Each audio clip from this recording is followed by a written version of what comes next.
A little dog disturbs my trust in heaven. I praise most faithfully all the great things that be, man's pain and pleasure even. I said, though hard this weighing of pains and tears and praying, he will reward most just. I said, your bitter weeping, man or maid, your tears or laughter, shall gain a just hereafter. Meet you the will of God then unafraid, gird you to your trials, for God's abode is open for all sorrow. Live for the great tomorrow. There passed me on the road a little dog with hungry eyes, and sad thin flesh all shivering, all sore and quivering, whining beneath the fell disease he had. I hurried home and praised God as before for thus affording to man rewarding. The dog was whining outside my door. I flung it wide, and said, come enter in, outcast of God. Beneath his rod you suffer sore, poor beast, that had no sin.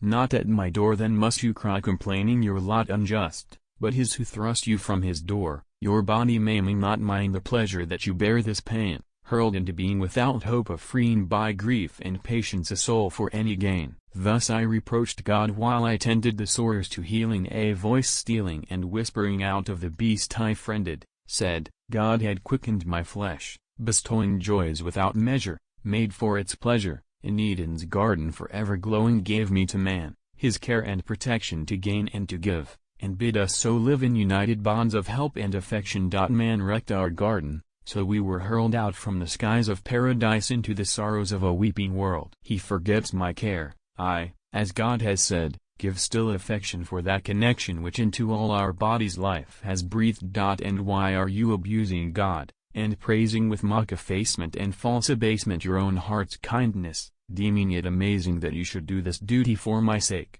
which is his bidding, nor blame for ridding himself of me, your neighbor, he who spake hard words and drove me forth all sore and ill.